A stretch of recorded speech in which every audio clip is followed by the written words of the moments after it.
नमस्कार, प्रवीण कुमार वालिया केमिस्ट्री के education hub में आपका स्वागत है। आज हम अगला टॉपिक पढ़ रहे हैं न्यूमेरिकल, जिसको आंकिक प्रश्न कहते हैं। इस लेसन में से एक या दो न्यूमेरिकल निश्चित पेपर में देखने को मिलते हैं। हमने पिछले टॉपिक में मोलरता, नॉर्मलता और फॉर्मलता को किया था। इसके ऊपर कुछ न्यूमेरिकल है, उसको पढ़ते हैं। सबसे पहला जो न्यूमेरिकल दिया गया है, 4 ग्राम NaOH को जल में घोलकर विलयन का आयतन 500 ml किया गया है, तो विलयन की मोलरता ज्ञात करो। ध्यान से सुनिएगा न्यूमेरिकल। 4 ग्राम NaOH को जल में घोलकर विलयन का आयतन 500 ml किया गया है, तो विलयन की मोलरता ज्ञात करो। सबसे पहले हमें क्या करना है, जो न्यूमेरिकल में दिया गया है उसको लिखना है। क्या दिया गया है? विलय की मात्रा दी गई है। विलय की मात्रा 4 ग्राम। विलय की मात्रा कितनी दी गई है? 4 ग्राम दी गई है। विलयन का आयतन, विलयन का आयतन दिया गया है 500 ml। विलय का अणुभार जो NaOH इसमें घोला गया है उसका होता है 40। निकाल सकते अपने। NaOH, Na होता है 23, ऑक्सीजन होता है 16 और हाइड्रोजन होता है 1। टोटल करेंगे तो आएगा 40। इसके बाद हमें मोलरता का फॉर्मूला लिखना है। मोलरता बराबर होता है small w upon mw into v ml, यानी आयतन ml में दिया गया है, इसीलिए इसके ऊपर इसको 1000 से गुणा करेंगे।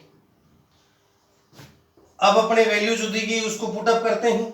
विलय की मात्रा दी गई है। विलय की मात्रा स्मॉल w होती है। स्मॉल w दिया गया है आपको 4 ग्राम।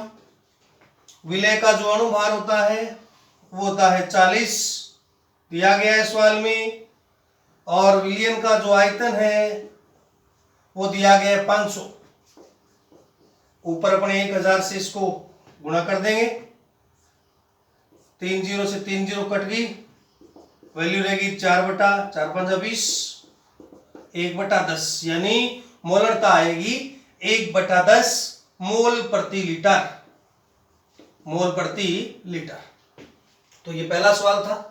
दूसरा सवाल, ऑक्जेलिक अम्ल फॉर्मूला होता है H2C2O4 डॉट 2H2, यानी फॉर्मूले में डॉट के साथ जल जोड़ा गया, इसको क्रिस्टलीय जल बोलते हैं।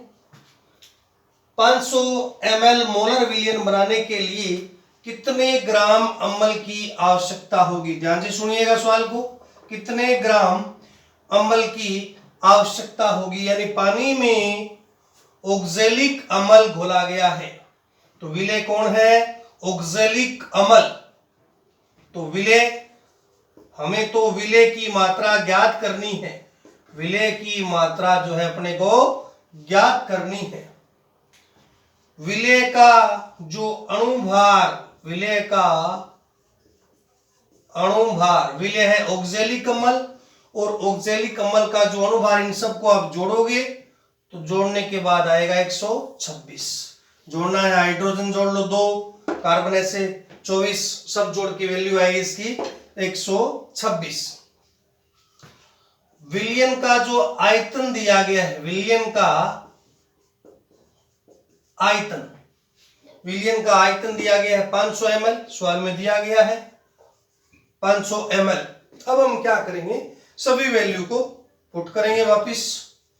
तो मोलरता बराबर होता है small w upon mw into v ml into 1000। इन सारी वैल्यू को पुट करते हैं। w तो अपने को ज्ञात करना ही करना है, अपॉन MW दिया है 126 और आयतन दिया है 500 ml और ऊपर आ जाएगा 1000। अपने को तो ये चीज ज्ञात करनी है W। अब सवाल में क्या दिया है, इस मोलरता का मान नहीं दिया। तो जब मोलरता का मान नहीं दिया तो हम मान के चलते हैं मोलरता को 1, यानी जब मोलरता दी है तो ठीक है, यदि नहीं दी है तो मोलरता को कितना मानेंगे, 1 मानेंगे। तो मोलरता कितनी हो जाएगी, 1। तो हमारा जो फॉर्मूला इसके अंदर आएगा तो U1 is equal to small w into 1000 upon 126 into 500।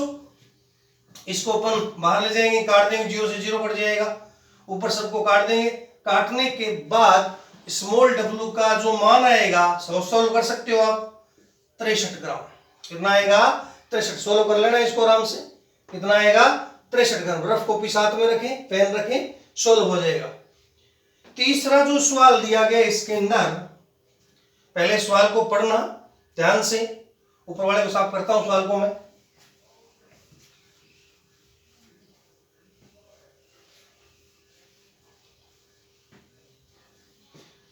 .9 gram H2SO4 को जल में घोलकर विलयन का आयतन 500 सेमी क्यूब किया गया है। इसको भी साफ कर देता हूं मैं, तार लिया होगा सबने।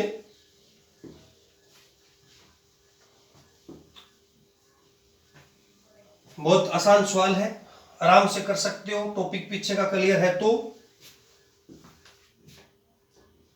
4.9 ग्राम H2SO4 को जल में घोलकर विलयन का आयतन 500 सेमी क्यूब, सेमी क्यूब का मतलब ml ही होता है।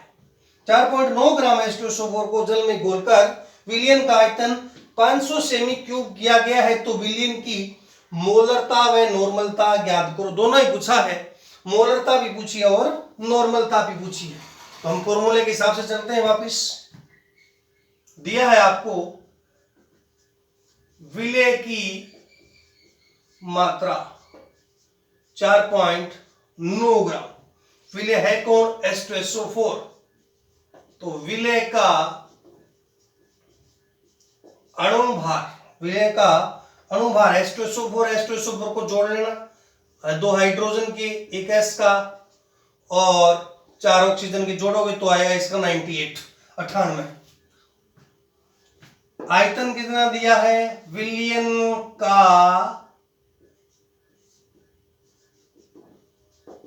आयतन, विलयन का आयतन दिया है 500 सेमी क्यूब। और मैंने बताया सेमी क्यूब का मतलब ही ml होता है, यानी सेमी cube is equal to 1 ml। तो 500 सेमी क्यूब है तो 500 ml हो जाएगा। फॉर्मूले के अनुसार चलते हैं।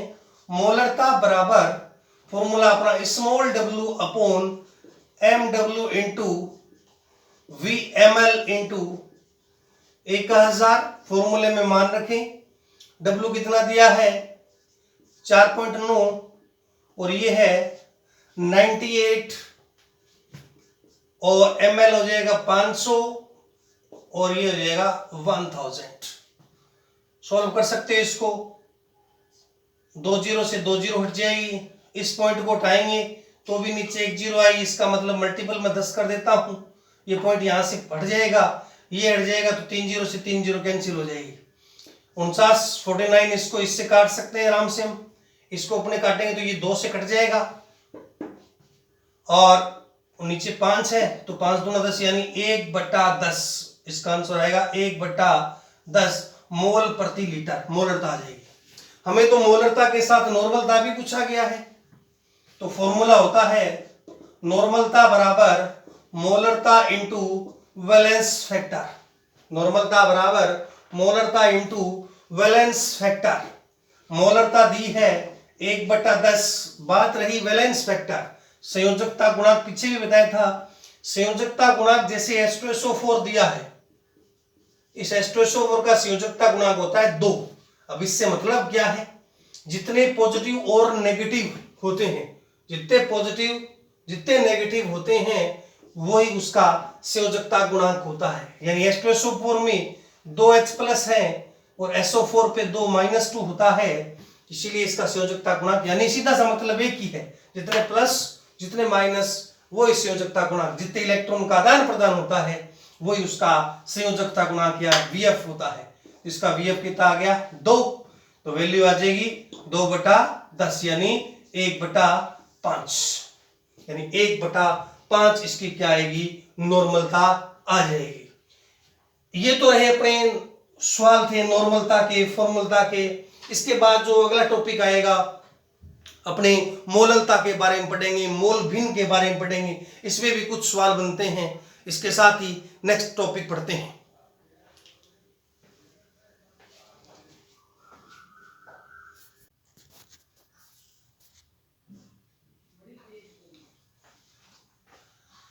अगला टॉपिक हम बढ़ते हैं भार भार मात्रक। अगला टॉपिक है भार भार मात्रक। भार भार मात्रक, भार भार मात्रक से मतलब क्या है? विलयन के वे मात्रक, विलयन के वे मात्रक जिनमें विलय व विलायक,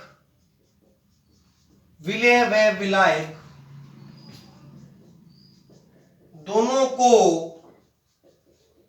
भार में व्यक्त किया जाता है, भार में व्यक्त किया जाता है। विलयन के वे मात्रक जिनमें विलय व विलायक दोनों को भार में व्यक्त किया जाता है, भार भार मात्रक कहलाते हैं। भार भार मात्रक में जो पहला इसके अंदर टॉपिक है वो है मोललता। मोललता अंग्रेजी में बोलते हैं मोललिटी, मोललता या मोललिटी कहते हैं। पहले परिभाषा देखें, 1 किलोग्राम विलायक, या यूं बोलूं मैं 1000 ग्राम विलायक, 1 किलोग्राम विलायक या 1000 ग्राम विलायक में घुले हुए विलय के मोलों की संख्या, मोलों की संख्या को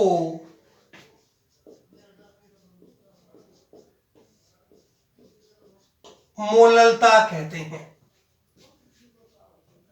1 किलोग्राम विलायक या 1000 ग्राम विलायक में घुले हुए विलय के मोलों की संख्या को मोललता कहते हैं। यानी हमारे पास विलायक है जो 1 किलोग्राम या 1000 ग्राम है, उसमें कितने विलय घोले गए हैं वो उसकी कहलाती है मोललता। मोललता को स्मॉल m से रिप्रेजेंट करते हैं। कैसे रिप्रेजेंट करते हैं? स्मॉल m से। तो small m is equal to हो जाएगा विलय के मोलों की संख्या, विलय के मोलों की संख्या अपॉन विलायक का भार केजी में, यानी किलोग्राम में। विलायक का भार किलोग्राम में। अपन जानते हैं विलय के मोलों की संख्या होती है विलय की ग्राम में मात्रा, विलय की ग्राम में मात्रा अपॉन विलय का अणुभार। फॉर्मूले को पुट करें अपने, तो स्मॉल m बराबर आ जाएगा विलय की ग्राम में मात्रा अपॉन विलय का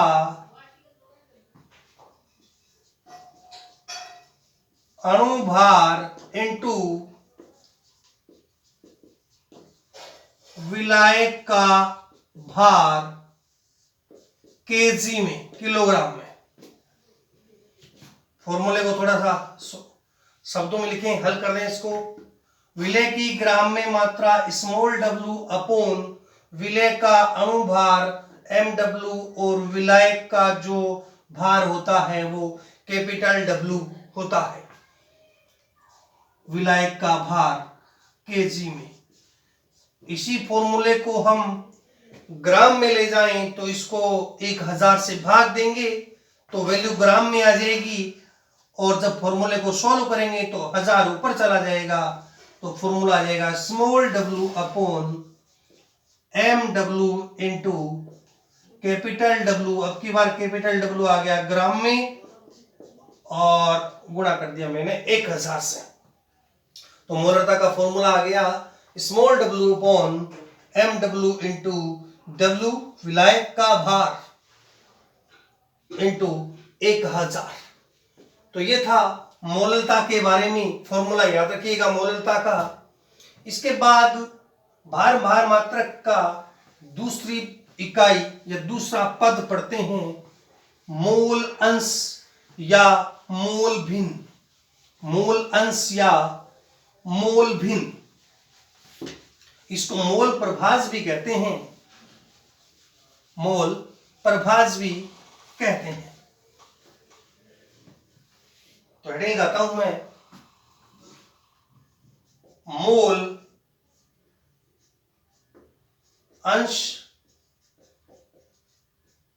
मोल भिन्न या मोल प्रभाज, एक्स से रिप्रेजेंट करते हैं इसको। इसकी परिभाषा देखें पहले तो। मोल अंश या मोल भिन्न का मतलब क्या है? किसी विलयन में उपस्थित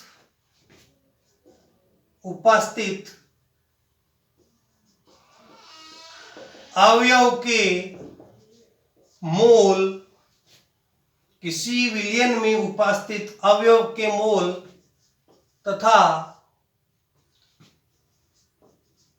कुल अवयव के मोलों के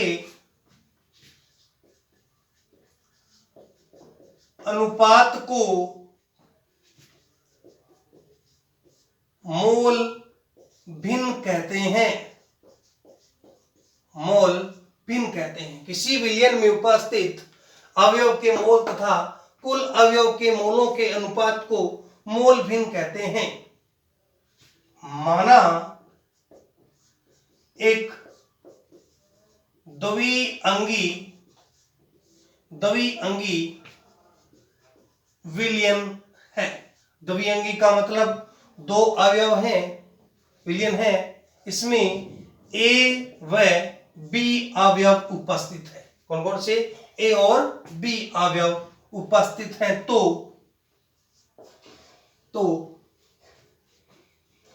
A के मोल Na तथा B के मोल Nb। B के मोल क्या आ जाएंगे? Nb। तो डेफिनेशन के अनुसार चलते हैं। XA इज इक्वल टू, यानी A के मोल प्रभाज क्या होगा? A के मोल प्रभाज को लिखें तो अवयव के मोल है Na, A के बारे में बात कर रहा हूं मैं, बटा कुल मोल, कुल कितने हैं? Na plus Nb। यानी कुल मैंने कितने लिए? दो ही तो है, अवयव A और अवयव B। A का निकाला तो A के मोल संयोग के मोल, अपने मोल बटा कुल मोल। इसी प्रकार XB is equal to NB upon Na plus Nb। इसी प्रकार B के मोल निकाले तो अपना क्या आ जाएगा, X is equal to N B upon N A plus N B. ये यहां तक तो मोल प्रभाज या मोल भिन्न है। इसके बाद एक्स ए प्लस एक्स बी यानी कुल मोलों का योग हमेशा एक होता है। जो अवयव विलयन है उसमें जो कुल अवयव होते हैं उसका जो योग होता है वो एक होता है। कैसे होता है, फॉर्मूले से निकाल सकते हैं। X A is equal to होता है N A upon N A plus N B plus X B is equal to होता है N B upon N A plus N B. इसको अपन सॉल्व कर सकते हैं। इसका लघुत्तम लेंगे तो लघुत्तम आ जाएगा N A plus N B, ऊपर ले जाएंगे तो एन ए, इधर से ले जाएंगे तो रह जाएगा एन बी, दोनों को हल करेंगे तो वैल्यू आएगी एक। इसीलिए कहते हैं जो कुल मोल प्रभाज है विलयन के अंदर वो उसका जो योग है हमेशा एक होता है। इसीलिए इसके अंदर अपने कुछ फॉर्मूले और पढ़ सकते हैं। जैसे यदि विलयन में आई मोल प्रभाज मान लें, आई मोल प्रभाज, आई आयटा बोल सकते हैं इसको। इसका मतलब क्या है, इसका मतलब है कितने भी इसके अंदर मोल हो सकते हैं, मैंने आई मान लिए तो विलयन के जो मोल प्रभाज होंगे वो एक्स आई लिखेंगे, formula x i tie x i n i upon n one plus n two plus n three dot dot n i. एक तो ये फॉर्मूला है, ये किसके लिए, सिर्फ जब विलयन के अंदर आई मोल प्रभाज यानी कितने भी मोल प्रभाज हो सकते हैं। किसी गैस का मोल प्रभाज अपने को ज्ञात करना है, यानी एक्स गैस, किसी गैस का मोल प्रभाज अपने को ज्ञात करना है तो गैस का मोल प्रभाज होता है गैस का आंशिक दाब, गैस का आंशिक दाब, फॉर्मूला बड़ा इंपॉर्टेंट है, गैस का आंशिक दाब बटा कुल दाब। गैस का जो मोल प्रभाज होता है वो आंशिक दाब बटा कुल दाब। तो ये था मोल अंश या मोल प्रभाज के बारे में। तो बार बार मात्रक के अंदर दो है। थोड़ा सा हम सिलेबस से थोड़ा सा हटते हैं, थोड़ा एक्स्ट्रा बात पढ़ते हैं। टॉपिक आपके सिलेबस में और ऐसे संबंधित अगला टॉपिक लगाता हूं मैं, मोल भिन्न या मोल प्रभाज तथा मोललता में संबंध। मोल भिन्न या मोल प्रभाज तथा मोललता में संबंध, संबंध ज्ञात करना है मोललता में। फॉर्मूला है मोल भिन्न तथा मोललता में संबंध। मोल भिन्न या मोललता में संबंध देखना है। हम जानते हैं X A is equal to होता है N A upon N A plus N B, X B is equal to होता है N B upon N A plus N B. इसको मान ली मैंने समीकरण नंबर 1, इसको मान ली समीकरण नंबर 2। तो समीकरण 1 व 2 से, समीकरण 1 व 2 से X A upon X B लिखता हूं मैं, X A upon X B. तो फॉर्मूला अपना ये रह जाएगा N A upon N A plus N B. फॉर्मूले को ऊपर ले जाए अपने तो मल्टीपल में चला जाएगा N A plus N B upon N B, ये कट जाएगा। मैंने समीकरण 1 2 से इसको नीचे लिखेंगे तो ऊपर चला जाएगा। फॉर्मूला सभी लोग जानते हैं ये बात। तो फॉर्मूला अपना जाएगा X A upon X B is equal to N A upon N B. N A जो है, N A is equal to है विलय के मोल, विलय के मोल। एन बी है विलायक के मोल। ये सभी लोग जानते हैं। Na है विलय के मोल और Nb है विलायक के मोल। हम क्या करें, Na अपॉन जो Nb लिखा है, Nb बराबर मैं लिख सकता हूं WB upon Mb, WB upon Mb, यानी विलायक के मोल, विलायक की ग्राम में मात्रा बटा विलायक का अणुभार। तो मैं लिखूंगा XA upon XB is equal to Na बटा में आ जाएगा WA अपॉन Mb। फॉर्मूले को और सोल्व कर दें, फॉर्मूला बन जाएगा XA upon XB is equal to Na into Mb upon WA। थोड़ा सा फॉर्मूले को मैं ऊपर लिखता हूं। ये जो फॉर्मूला तुम्हें दिख रहा है, ये फॉर्मूला आया है। इस फॉर्मूले को वापस में लिखा, फॉर्मूला आ जाएगा XA अपॉन XB बराबर आ जाएगा Na into Mb upon WA। थोड़ा सा मैं बोर्ड साफ कर देता हूं एक बार वापिस। हमारा फॉर्मूला ये है XA upon XB is equal to Na into Mb upon WA, WB है भाई। XA इंटू XB, MB को मैं क्रॉस ले जाता हूं, नीचे ले आऊं MB को, तो मेरा फॉर्मूला आ जाएगा XA upon XB into MB Na upon WB। समीकरण के दोनों तरफ